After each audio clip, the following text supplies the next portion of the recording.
नमस्कार दोस्तों, स्वागत है आप सभी का फिर से गुरुकुल भारत में। मैं राजस्थान के इतिहास की क्लास को आगे बढ़ाने के लिए फिर से प्रस्तुत हूँ गुलाबचंद कुमावत। मित्रों, हम सभी ने देखा कि हमने पिछली क्लास में यानी कि जो अंतिम क्लास हमारी रही उसमें हमने रावल रतन सिंह और रानी पद्मिनी के बारे में पढ़ा। उसके पश्चात आगे की क्लास हम आज ले रहे हैं क्योंकि कुछ समस्या हो गई थी, उसके कारण से बीच में क्लास नहीं ले पाए, लेकिन अब कंटिन्यू रहेगा। हम बात करते हैं, पहले से कनेक्ट कर देते हैं, बिना समय गए हुए क्लास को आगे बढ़ाते हैं कि रावल रतन सिंह पर जब एके ने आक्रमण किया, अलाउद्दीन खिलजी ने, तो आक्रमण करने के पश्चात सभी यहाँ मेवाड़ में सब कुछ खत्म हो चुका था और उस युद्ध में सिसोदा के सरदार लक्ष्मण सिंह और उसके 7 पुत्र काम में आए थे। उसका एक अंतिम पुत्र था हरि सिंह और इसका एक पुत्र था हमीर।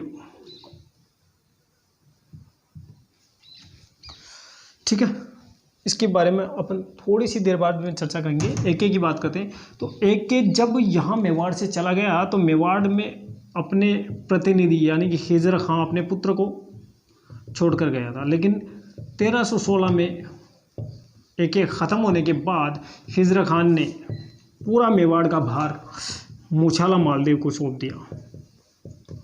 मूछाला मालदेव या मालदेव चौहान को सौंप दिया, जो कि जालोर का था। ठीक है, जालोर की अगर अपन बात करें तो कानड़ देव, जिसको अलाउद्दीन खिलजी ने आक्रमण में मार डाला, उसका भाई बताया जाता है मालदेव।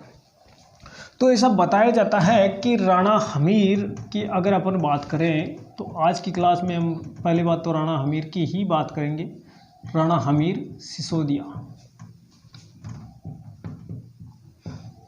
जिसने मेवाड़ में फिर से सिसोदियाओं की शाखा का प्रतिपादन किया और अपना वर्चस्व स्थापित किया। इसका समय बताया जाता है 1326 से लेकर 1364 तक। ठीक है,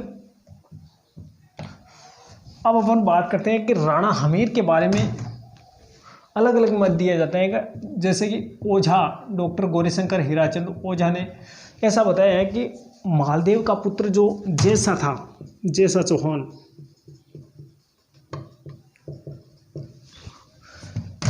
जैसा चौहान को मारा, यानी कि गौरीशंकर हीराचंद ओझा के अनुसार राणा हमीर ने जैसा चौहान को, जो को मालदेव का बड़ा पुत्र था, उसको पराजित करके मेवाड़ में फिर से सत्ता स्थापित करी। जबकि राणा कपूर प्रशस्ति के अनुसार बनबीर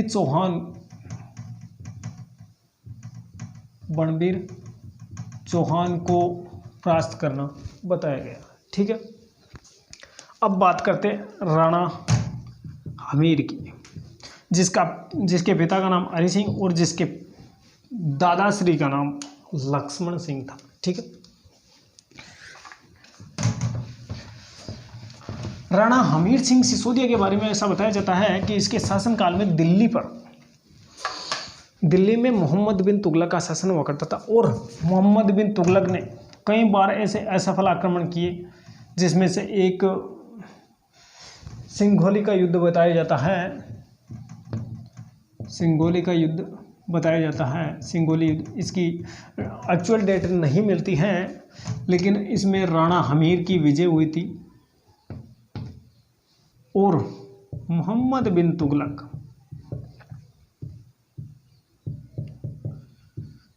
बुरी तरीके से मारा गया। इसका लग काम नहीं किया बस। अब यहाँ पर अब बात करते हैं कि राणा हमीर ने मेवाड़ में बरबड़ी माता का मंदिर बनवाया।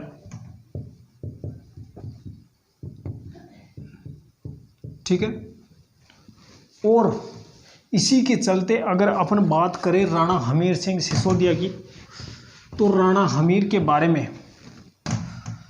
कर्नल जेम्स टोड जो कि राजस्थान के इतिहास के जनक कहे जाते हैं। राजस्थान के इतिहास के जनक कर्नल जेम्स टोड ने इनको प्रबल, अपने समय का प्रबल हिंदू राजा कहा। यानी कि राणा हमीर के समय का प्रबल हिंदू राजा खुद कौन थे? राणा हमीर। ठीक है। कीर्ति स्तंभ प्रशस्ति की बात करें, कीर्ति स्तंभ प्रशस्ति की, तो कीर्ति स्तंभ प्रशस्ति में विषम घाटी पंचानन का नाम दिया गया है। विषम घाटी पंचानन का नाम दिया गया है किसे? राणा हमीर सिंह सिसोदिया को। विषम घाटी पंचानन का मतलब होता है विषम परिस्थितियों में शेर के समान। ठीक है। बात करते हैं हम इसके आगे की। तो रसिक प्रिया की टीका, रसिक प्रिया की टीका, ये एक ग्रंथ है जो कि राणा कुंभा ने लिखा था। इसके अंतर्गत राणा हमीर को वीर राजा की उपाधि दी गई है भाई साहब। ठीक है। अब इन सभी को देखते हुए हम एक बात का अंदाजा लगा सकते हैं कि मेवाड़ का उद्धारक, यानी कि मेवाड़ का उद्धार करने वाला कौन था? राणा हमीर। जबकि मूलतः मेवाड़ का उद्धारक कौन था? भामाशाह। वो भामाशाह जिसने मेवाड़ के उस शासक के, जिसके नाम की आज मतलब एक प्रकार से यूं कहें कि उसकी पहचान किसी की मोहताज नहीं है आज के समय में, महाराणा प्रताप सिंह सिसोदिया का साथ दिया था भामाशाह ने। ठीक है। यहाँ राणा हमीर सिंह सिसोदिया की कहानी होती है ख़त्म। इसके बाद में अपन चर्चा करते हैं इसके पुत्र की, जिसका नाम था राणा खेता। ठीक है। जैसे क्षत्र सिंह भी कहते थे। इसका समय काल 1364 से 82 तक बताया जाता है। ठीक है। 1382 तक। अब राणा खेता की अपन चर्चा करें उससे पहले मैं इनके बारे में कुछ तथ्य बता देता हूँ कि राणा खेता का सेकंड नाम क्षत्र सिंह मिलता है, जो कि कई बार प्रश्न पूछ लिया जाता है। पहला फैक्ट यह है कि इन्हें राणा खेता को खातिन जाति की, इनकी एक खातिन जाति की एक दासी हुआ करती थी जिसका नाम कर्मा था। उनसे इनको 2 पुत्र पैदा हुए वैसा, जिनका नाम था चाचा और मेरा। अब देखो इन चाचा और मेरा, इन दोनों का आने वाले इतिहास में बहुत बड़ा योगदान रहेगा, क्योंकि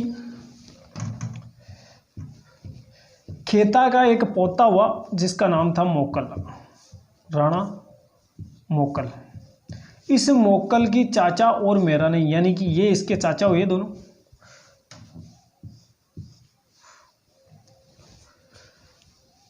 चाचा और मेरा ने एक व्यक्ति था महपा पवार। इस महपा पवार के कहने पर चाचा और मेरा ने मोकल की हत्या कर दी। कौन थे चाचा और मेरा? चाचा और मेरा थे राणा खेता के खातिन जाति की दासी थी एक कर्मा, उसके पुत्र थे। ठीक है। बात करते हैं थोड़ी सी आगे की। तो राणा खेता को अपन यूं कहें कि मालवा और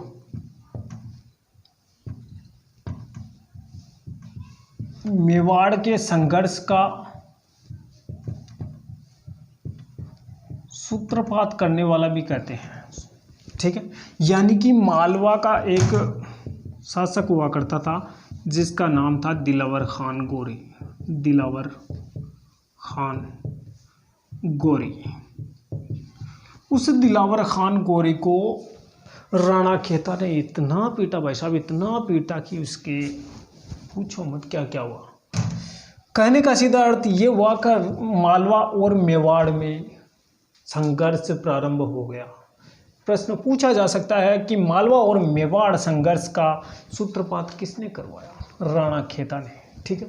और इसका अंत किसने किया? वो भी राणा सांगा ने।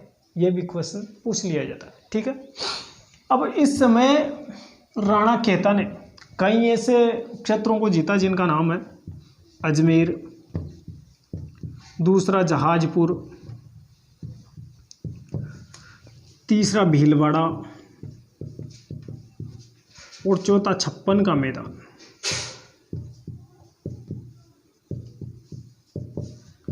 ये भाई साहब 4-5 ऐसे क्षेत्र थे जिनको राणा खेता ने जीत लिया था। अब बात करते हैं राणा खेता के अंत की। तो 1382 में एक बूंदी के शासक हुआ करते थे लाल सिंह हाड़ा। लाल सिंह हाड़ा, लाल सिंह हाड़ा के साथ राणा खेता लड़ते हुए वीर गति को प्राप्त हुए। ये थी राणा खेता की कहानी, ठीक। बात करते हैं राणा खेता के पश्चात उस शासक की जिसकी दुनिया दीवानी थी भाई साहब। उस समय उसका इतना शुभ समय चल रहा था भाई साहब, उसका समय काल इतना धुरंधर था, इतना बढ़िया था ना, पूछो मत। यानी कि अगर अपन बात करें राणा लाखा की, तो राणा लाखा का समय काल तो यूँ अपन देख सकते हैं कि 1382 से लेकर 1421 तक चला। लेकिन राणा लाखा जो है वो बहुत ही भाग्यशाली व्यक्ति था। अब उसके बारे में क्या क्या हुआ, क्या क्या नहीं हुआ, उसके शासनकाल में क्या हुआ, वो अगर आप देखोगे तब आपको पता चला कि राणा लाखा बहुत ही भाग्यशाली व्यक्ति था। सीधी बात यही है। इसका नाम लक्ष्य सिंह भी मिलता है, लक्ष्य सिंह भी मिलता है, ठीक है। अब इसकी अपन चर्चा शुरू करते हैं राणा लाखा की। तो पहला तथ्य इसका नोट करके लिखो। नोट करने वाली चीज़ें आपको मैं पहले ही बता देता हूँ क्योंकि क्वेश्चन आ सकते हैं। जावर नामक एक स्थान है जो कि उदयपुर में है। यहाँ पर इसे चांदी की खान निकली भाई साहब। जावर उदयपुर में चांदी की खान निकली जो कि मेवाड़ रियासत में आता था। दूसरा डोडिया सरदार या डोडिया जो राजपूत थे, डोडिया राजपूत थे, डोडिया राजपूतों को इसने शरण दी अपने शासनकाल में। वही डोडिया ठाकुर सांडा जी का परिवार जिसने उदयपुर के 1559 यानी कि 1559 के युद्ध में चित्तौड़ का जो आक्रमण हुआ था उसमें उन्होंने बढ़ चढ़ कर हिस्सा लिया था। डोडिया ठाकुर सांडा जी ने। बात करेंगे हम उदय सिंह के शासनकाल में अकबर ने आक्रमण किया था उसकी। उन राजपूतों में एक विशेष व्यक्ति विशेष का अगर अपन नाम करें,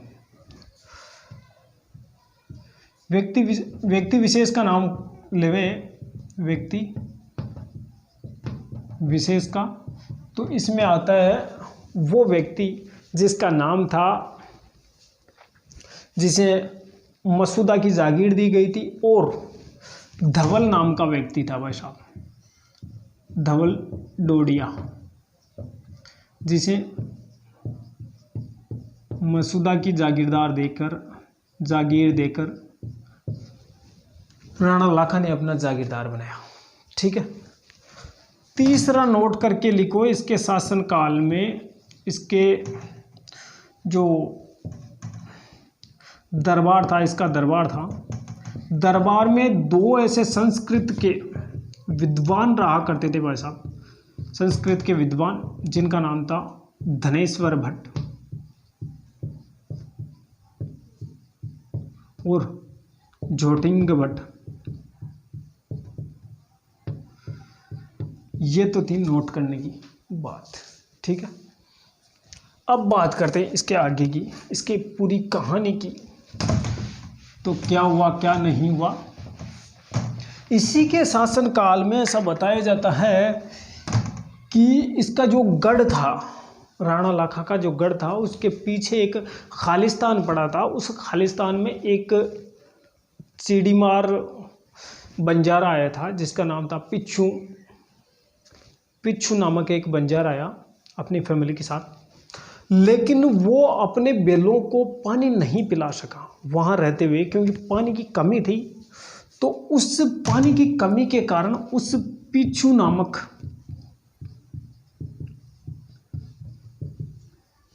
बंजारे के 2 बैल मर गए वैसा पानी के कारण। तो वो गया दरबार में और राणा लाखा से विनती करने लगा कि मेरे बैलों की स्मृति में एक आप यहाँ तालाब या कोई भी झील बनवाएं। तो राणा लाखा ने वहाँ पर पिछोला झील का निर्माण करवाया भाई साहब। पिछोला झील का निर्माण करवाया 2 बैलों की स्मृति में, याद में। देखो पिछू नाम यहाँ से आया और ला राणा लाखा के आया, ठीक है, आया समझ में। अब देखो इसी झील से संबंधित एक तथ्य और बताया जाता है, जनश्रुति बताइए। तो ये झील है मान लो, तो वहाँ आसपास में एक नटनी का जो करतब दिखाते हैं ना, वो रस्सी पे चलते हैं, वैसा कुछ दिखाने आए थे कुछ लोग। और ऐसा उनके सरदारों और उनके गुप्तचरों से पता चला कि महाराज हमारे गांव में, हमारे मेवाड़ में एक ऐसे व्यक्ति आए हैं जिनकी बच्ची, एक छोटी बच्ची बालिका 2 खंभों के सहारे एक रस्सी बांध दी जाती है और रस्सी पर वो चलकर एक ओर से दूसरी ओर उस केवल एक रस्सी पर चलती है। तो राणा जी को यकीन नहीं हुआ और उसे बुलाया गया। राणा जी ने एक प्रपोजल रखा उसके सामने कि अगर तूने इस पिछोला झील को इस पार से इस पार तक पार कर लिया तो मैं तुझे आधा मेवाड़ दे दूंगा। तो जिस प्रकार राणा जी ने कहा, उसी तरह उस नटनी गलकी ने आरंभ किया यहाँ से चलना और यहाँ तक पहुँच गई। तब देखा राणा जी के जो सरदार थे, उन्होंने देखा ये तो पहुँचने वाली है और ऐसा करने पर इसे मेवाड़ का आधा हिस्सा देना पड़ेगा। तो सरदारों ने उस रस्सी को काट दिया और वो जो नटनी गलकी, जो बच्ची थी, जो बालिका थी, वो इस पिछोला झील में समा गई और वहीं पर ख़त्म हो गई। तो उसी को देखते हुए राणा जी और अन्य सरदारों ने मिलकर ऐसा सोचा कि अगर इसका कुछ नहीं किया गया तो ये हो सकता है भूत बनकर हमारी यहाँ मंडराती रहे। तो इसीलिए उन्होंने यहाँ पर एक उनका जो नटनी गलकी का चबूतरा था वो बनवा दिया। ये बीजरी नामक स्थान पर है भाई साहब, बीजरी नामक स्थान पर नटनी गलकी का चबूतरा बताया जाता है, ठीक है।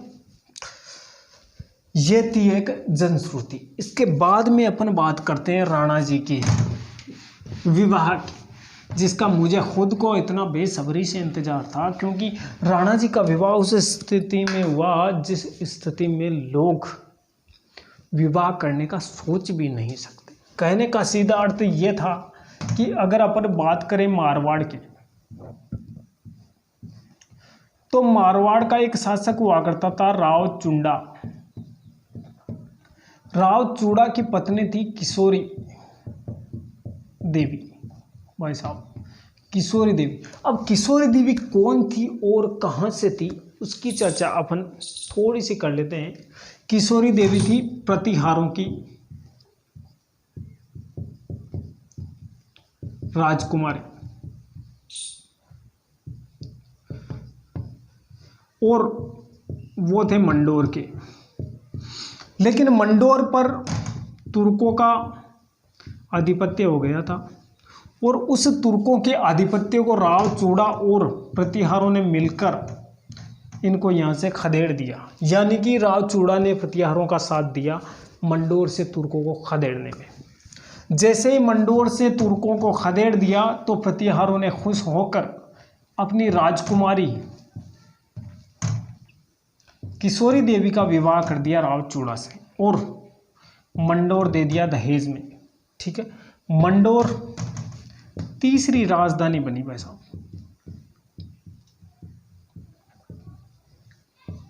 मारवाड़ की तीसरी राजधानी मंडोर, और चौथी राजधानी थी जोधपुर। ठीक है, अब बात करते हैं राव चूड़ा की। तो राव चूड़ा के पहले से एक पुत्र था, एक पुत्र थी, जिसका नाम राव रणमल और हंसाबाई था। भाई साहब इनके पहले से एक पुत्र और एक पुत्री है। तो किशोरी देवी से अधिक प्रेम होने के कारण राव चूड़ा ने किशोरी देवी और राव चूड़ा का एक पुत्र हुआ जिसका नाम था राव कान्हा।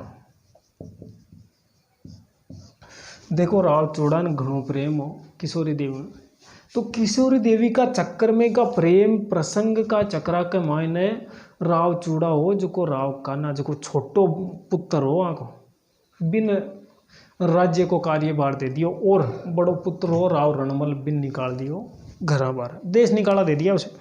अब देश निकाला देने के बाद राव रणमल अपनी बहन हंसाबाई के साथ पहुंचा भाई साहब मेवाड़। कहीं बात राणा जी का नहीं है यार, दरबार में आए और रणमल आपको प्रपोजल ले आए ब्याह को। आपकी भेड़ का चक्र का मायने पूरा शासन न किया बाकी चक्कर में है वो। देखो देख जो काई करे राव रणमल है वो अपनी बहन का रिश्ता लेकर आया मेवाड़ के राणा के पुत्र राणा लाखा का। राणा लाखा के दो पुत्र हुआ करते थे, चूड़ा सिसोदिया और दूसरा था राघव देव। ठीक है, बड़ा पुत्र था चूड़ा सिसोदिया। ये चुंडा अलग है, ये चूड़ा अलग, ये चूड़ा सिसोदिया है, ये राव चूड़ा है। ठीक है, अब जैसे ही भाई साहब इसकी कहानी मैं आपको अच्छे से बताता हूँ। राणा जी बैठे आराम से गद्दी पर दरबार में, और यहाँ से राव रणमल पहुँचता है। राणा जी मैं विवाह का प्रस्ताव लेकर आया हूँ। तो विवाह का नारियल लेकर आया है। राणा जी हंसने लगे और सोचने लगे, कहने लगे, हंस के बोले, हाँ मुझ बूढ़े पे ऐसी कौन, मतलब ये जो क्या बोलते हैं इसे, इतनी बढ़िया मुझ बूढ़े भी कौन मेहरबानी करेगा। हाँ सॉरी, मेहरबानी करेगा, कौन करेगा मुझ बूढ़े पर मेहरबानी ऐसी, क्यों मजाक करते हो रे। तो राव रणमल ने कहा, महाराज मैं आपके लिए नहीं लेकर आया हूं ये रिश्ता, मैं आपके बड़े पुत्र राव चूड़ा के लिए ये रिश्ता लेकर आया हूं। लेकिन चूड़ा बहुत ही बड़ा पितृभक्त था, यानी कि पिता का आदेश सर आंखों पर। तो चूड़ा सिसोदिया ने रणमल को कहा, भाई देख सीधी बात यह है कि अगर तूने विवाह का नारियल मेरे पिता को दिया है तो आपकी बहन का विवाह मेरे पिता से ही करना पड़ेगा। लेकिन रणमल ने एक शर्त रख दी कि शर्त यह है कि मैं आपके पिता से तो विवाह कर दूंगा, लेकिन मेरी बहन का पुत्र ही मेवाड़ का अगला शासक बनेगा। तो चूड़ा सिसोदिया ने प्रतिज्ञा ले ली और बिल्कुल कह दिया रणमल को कि मेरे पिता के बाद आपकी बहन यानी कि मेरी सौतेली माता का पुत्र ही अगला शासक बनेगा। और इसी प्रतिज्ञा के कारण इसे मेवाड़ का भीष्म कहा जाता है, मेवाड़ का भीष्म। अब इसकी बात को गौर से सुनना का भीष्म कौन था। भीष्म आपने महाभारत देखी होगी, भीष्म पितामह जिसका रोल मुकेश खन्ना ने निभाया था। भीष्म पितामह जिसका बचपन का नाम था देवव्रत था, और इसके माता पिता का नाम शांतनु और माता का नाम था गंगा। ठीक है, लेकिन शांतनु को किसी अन्य स्त्री से प्रेम हो गया था जिसका नाम था सत्यवती। भाई साहब, सत्यवती से प्रेम हो गया था किसे? शांतनु को। अब शांतनु को प्रेम तो हो गया था, लेकिन हस्तिनापुर के महाराज गंगा को छोड़कर किसी और से प्रेम करने लगे थे।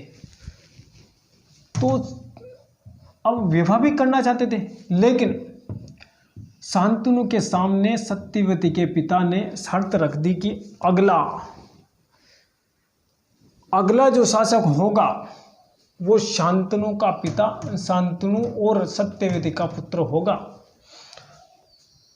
तो भीष्म तो वैसे भी पितृभक्त था, तो भीष्म ने प्रतिज्ञा ले ली कि मैं प्रतिज्ञा लेता हूँ भीष्म पितामह कि मैं आज के बाद या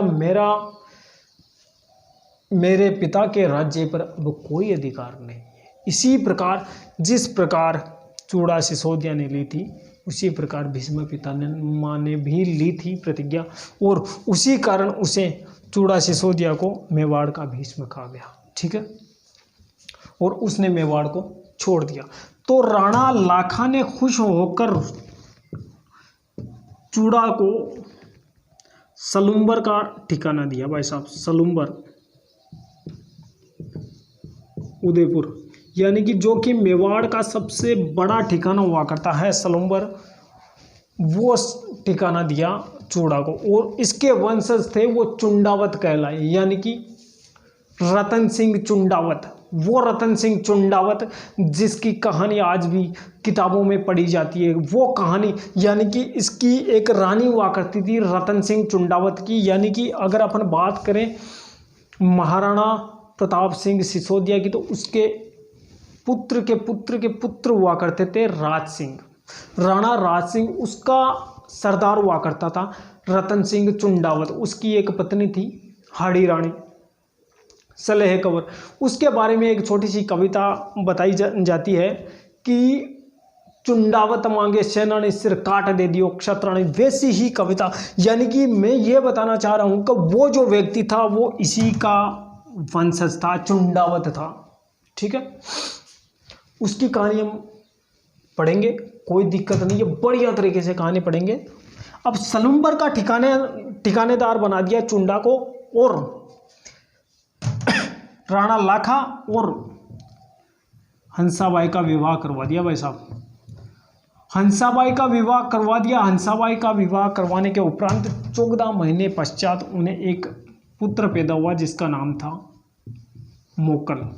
और इस मोकल का पहला संरक्षक बनाया गया चूड़ा सिसोदिया को। लेकिन इसके अविश्वास के कारण, यानी कि हंसाबाई के अविश्वास के कारण और रणमल के अविश्वास के कारण, रणमल इसका दूसरा संरक्षक बना। यह थी राणा लाखा की कहानी। भाई साहब, राणा वो राणा लाखा जिसका विवाह, जिसके राज्य में चांदी के खान, क्योंकि चांदी की खान निकलेगी तो कॉमन सी बात है उसका एक जो आधिपत्य है और जो उसका राज्य है वो भी एक्सटेंड होगा, बढ़ेगा।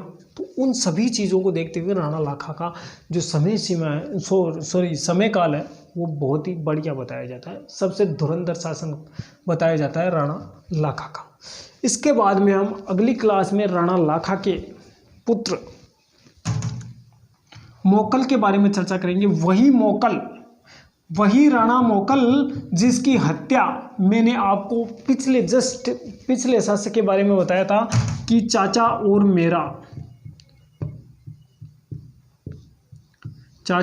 मेरा ने महपा पवार के कहने पर करी थी राणा मोकल की। उस कड़ी को हम अगले एपिसोड में पढ़ेंगे। ठीक है, अगर क्लास अच्छी लगी हो तो शेयर करना, सब्सक्राइब करना प्लीज़, क्योंकि किसी के काम आ जाए बहुत बढ़िया।